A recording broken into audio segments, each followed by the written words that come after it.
Happy New Year and welcome back to 3 Lessons from Breakthrough Leaders. I'm Zana Ryabchik, MD at Breakthrough Global. And I'm Dr. Bart Sale, Breakthrough CEO and founder. We've spent 30 years developing the Breakthrough methodology to transform companies who want to reach their highest level. And in this podcast, we'll get to the heart of that transformation, meeting leaders and creative talents to share 3 lessons that we guarantee will help you and your companies to unleash your potential. And Bart and I will take a moment to analyse the key takeaways and opportunities for breakthrough thinking. In today's episode, we'll hear from Paul Chibe, who's the CEO of Pabst Brewing Company. At the time of recording, Paul was president and CEO of Ferrero North America at Ferrero Group, where we've worked. Before that, he was the US Chief Marketing Officer at A-B InBev, where his key achievements included creating the large-scale Budweiser Made in America concert series with Jay-Z and launching the Bud Light Platinum and Rita brands. Previously, Paul spent 11 years working with the Wrigley Company, where he also worked with Breakthrough. Today, we'll be learning these 3 lessons from Paul. How transformational change requires courage and resilience. One of the things that happens in a mindset at an organization that has a resistance to change is that people will feel like the status quo is great or acceptable, instead of understanding that the status quo is something that has to move, it has to evolve, it has to change. The hallmarks of a great leader. It was completely unambiguous. Whether or not it created jeopardy from him organizationally or tension from him organizationally, he was going to do the right thing. And that was when it's like, okay, this is what leadership looks like. Why values are the true bottom line. You know, when you look at different companies who are competing, eventually they always arrive at a moment where there's equal access to capital. And so then what differentiates these companies over time? It is people and culture. Lesson 1, embrace the change. I think looking back into Wrigley, the company that you joined, you said you'd been there a year, and the company that I met at the start of this, it was very much, I saw it as seeing itself as a multinational company, not a global company, a multinational company. And that changed dramatically over those years. And I think that was part of the success, to transition it from basically a American company with international units to a truly global company.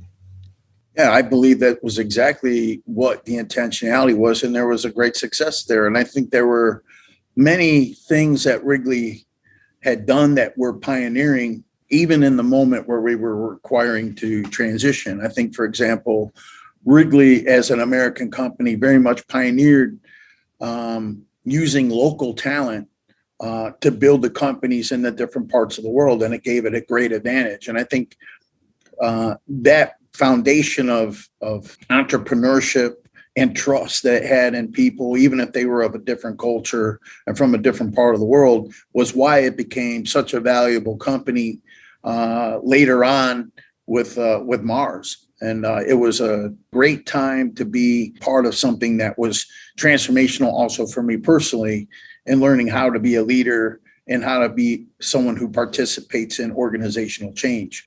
So, Paul, can you tell us a couple of things about that? What were the standouts in terms of your journey? One of the things that I felt was important in that time, and there were people who were subject matter experts who were part of the older company, and they had big contributions to make, but you had this vibe of the transition, and you had a lot of new people coming in. I came in, my bosses were new to the organization. And so there were a bunch of people that if you didn't make the effort to have them feel included, even though you were the new person, you could have lost a lot of the expertise that built Wrigley to what it was at that time, which was still, from the beginning, a very successful, amazing company.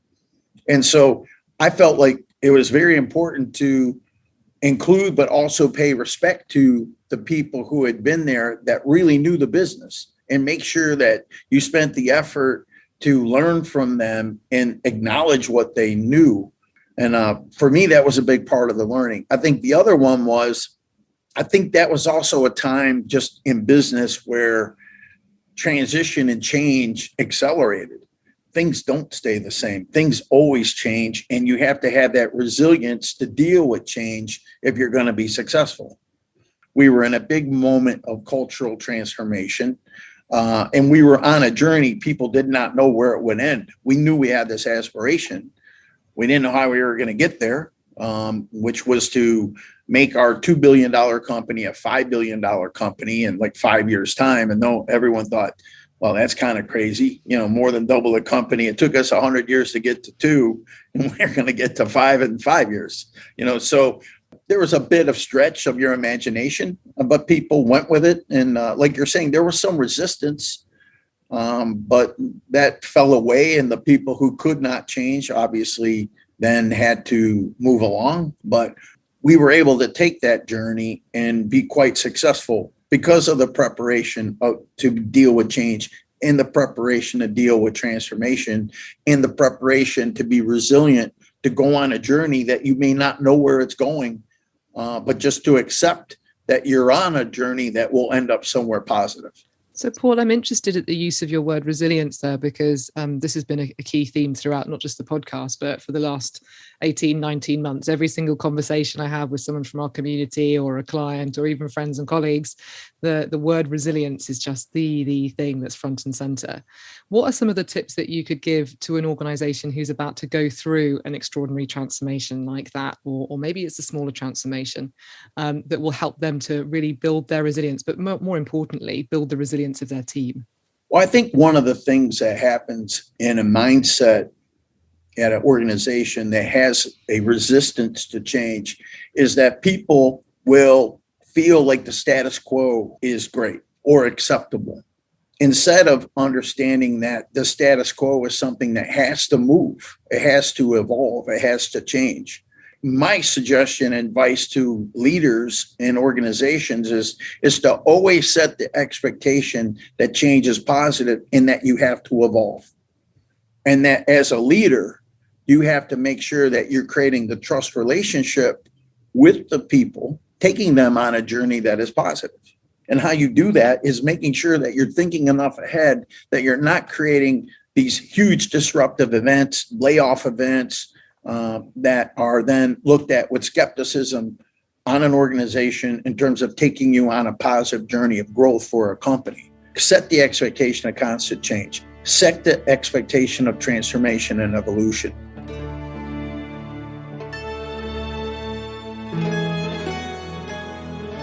So that was fantastic. I mean, Paul reflected so accurately on the experience that we certainly have when we first enter an organization that's about to embark on any kind of transformation. We see the resistance, the fear, and the belief that the status quo is good.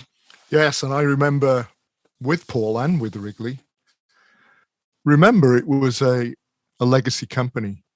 And Paul mentioned the old guard. There were a lot of people there who had been there for a long time. So one of the things that I saw over the first few days that we worked with them in the program is looking at mindsets.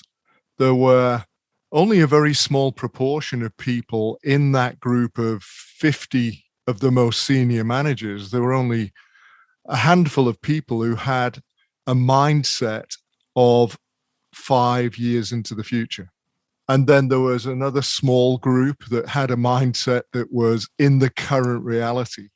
And then the majority of people, their mindset was basically in the past.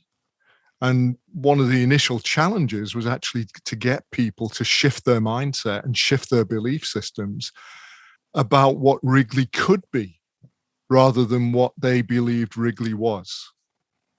Let's hear more from Paul. Lesson 2, great leaders build great teams. Going back to talent, one story I heard was that it was difficult to get people to come to Wrigley, particularly the people they wanted. But as the cultural journey went, some of the headhunters were calling in and saying, what's happened to Wrigley? Because we've got people now wanting to come to Wrigley. Well, I think the point I would say is to build on what you're saying. This goes back to leadership. When I interviewed at Wrigley, I interviewed with a gentleman named Gary McCullough. And Gary was sharing the story. I had gone through the interview process, but part of it also, I think, toward it was part of him selling me on the opportunity. And you had to go on faith. You had to go on the faith that this person as a leader was going to transform the organization and make it different than maybe what the reputation was. You had to go on that faith. And I believed him. So you went on faith based on the quality of the leader and the values and the convictions that he expressed about what was wanted and where that business was going to go. And that's also true about Ferrero. Ferrero's reputation in the United States was non-existent. And being open, there was a bit of skepticism until I met Mr. Ferrero. And in the interview with Mr. Ferrero, I got this big sense that what I had heard, though, about the company in terms of it having a moral compass and being very caring and concerned about the employees was very true. And I went on the faith of interacting with him, that here was someone who was leading this business grounded in ethics and grounded in integrity, that they were going to take it in the right direction and that he was going to take it in the right direction. So for me, two big moments that have been important in my career journey were based on faith in the leader and where that leader would take it. So, Paul, thinking about leadership a bit more, and I'd like you to think right back now, maybe to your very first inspirational leader. Maybe it was a sports coach, maybe it was a teacher at school, maybe it was a parent. But who was the person that you can really cast your mind back and remember had that first dramatic impact on you where you thought, wow, that's a really inspirational leader? And what were the qualities that stuck out for you? Well, I'll answer it personally and then I'll answer it professionally because there are two. So when I was in school, I went to a high school in Chicago named St. Ignatius, Jesuit school, and very much around educating people in the Jesuit tradition. And I had a philosophy teacher who was incredibly challenging. And his name was Brother McCabe. He passed away. But I remember, the very first assignment, because it stuck with me to this day, because I thought the guy was crazy. And his first assignment was compare and contrast Aristotelian metaphysics with Platonic epistemology. And, I'm a sophomore. I'm like, what is this? And so I had to read this stuff. I'm sure I made up a bunch of nonsense and turned it in. But I remember that stuck with me to this point because it was a shock in that there was this expectation of me having to portray back my understanding of some really, really deep topics. And then I just remember, and I'll never forget this, I was in his class and he called on me and he asked me a question and I could not define it. I said, I know what it is, and this is this. And I remember he said, if you cannot define it, you do not know it. And I just remember that, I was probably 14 years old, so it's 40 years ago. And I remember him saying that to me, and it always stuck with me. And I think that really set a foundation for any intellectual pursuit I have been on since. I pay a lot of homage to that kind of thinking that he drove, that expectation of not taking things at a superficial level to making sure you truly comprehend and understand something and using that as the basis of your intellectual understanding. But then professionally, I have to say the first true leader, inspirational leader I met in my business life was Gary McCullough. And I think the thing that I will say, and I met good people, but Gary was somebody that I would say immediately you understood that he was set by a conviction that had integrity and a moral compass, and he would fight to do the right thing. And he knew the difference between right and wrong, whether or not it created jeopardy from him organizationally or tension from him organizationally. He was going to do the right thing. It was completely unambiguous. And that was when it's like, okay, this is what leadership looks like. I hadn't seen it before, but that's what a leader does.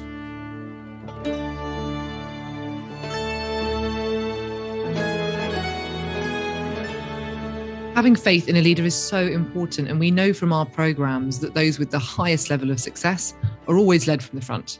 It's why we found a bottom-up approach can struggle. You need that inspirational and well-directed leadership and leaders as role models. Absolutely, Zana. And belief is so important. So for those leaders out there listening now, the people that follow you need to believe in a number of things. They need to believe in your vision. They also need to believe that you believe that vision is possible. And they need to believe that you believe that they can do it. So those different levels of belief are all wrapped up in belief in your leadership.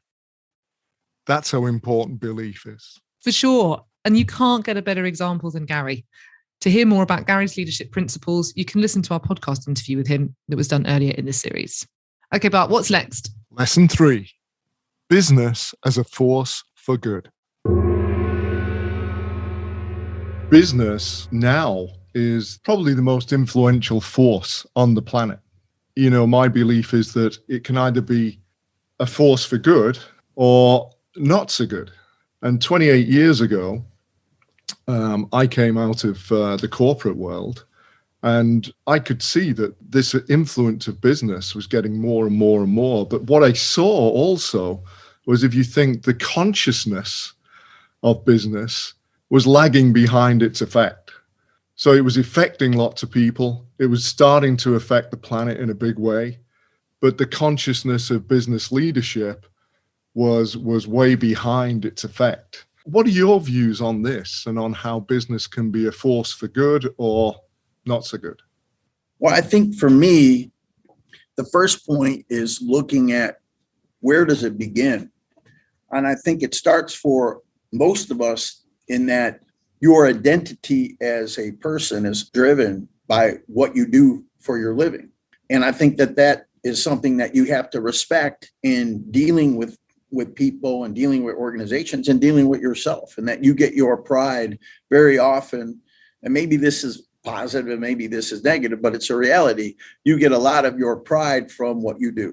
That pride is based upon also a lot of where an organization is going. Employees are expecting more from the companies that they work for. And I also believe our consumers are expecting more from the companies they buy from. As you're saying, there's been this kind of opening of the mind in that, hey, I want to work for somebody that my values are aligned with. And this is why I think organizations are evolving. If you want the best people and you want to be successful, you have to be doing things that are perceived and are actually good for your organization and good for the community, the society, environment as a business. You know, when you think about even the beginning of Wrigley, you know, Wrigley had set up businesses in East Europe. And so me as an American, I was able to have relationships with people that I would never have had a relationship with and that are friends with me today. So what's always been an interesting concept for me is that business organizations, global business organizations create camaraderie among potentially people that would be in countries that could be adversarial.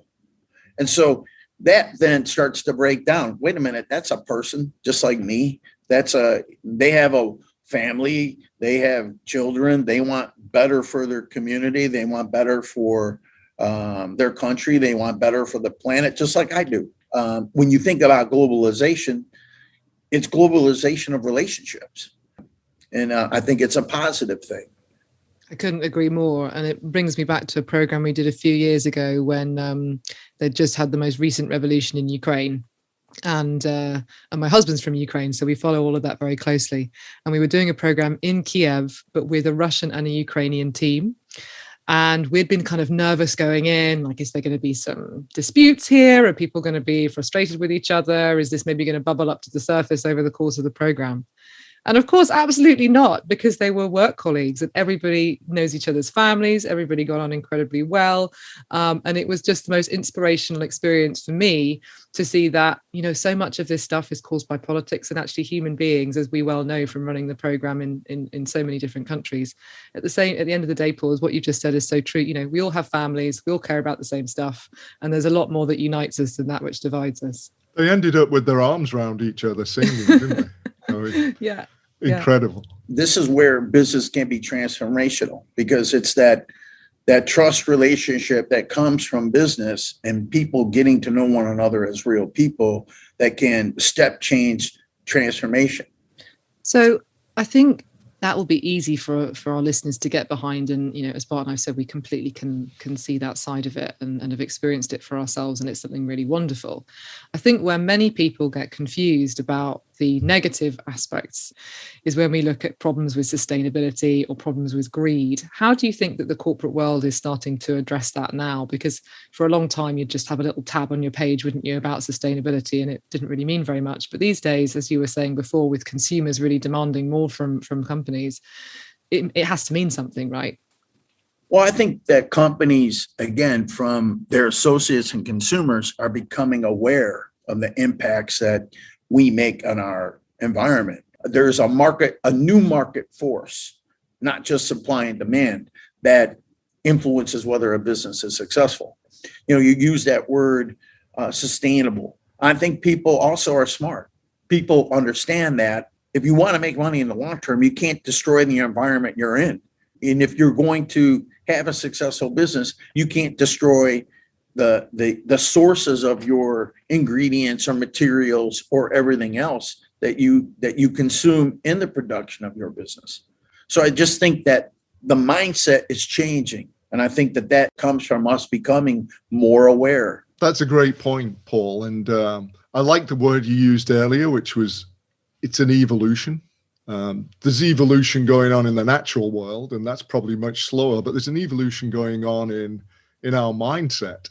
And that mindset has shifted from early days of capitalism, where everything was just let's exploit what we can, through our generation, which started to look at sustainability. And I think the next generation will be starting to look at, well, let's go beyond sustainability. How can we regenerate? That's already happening.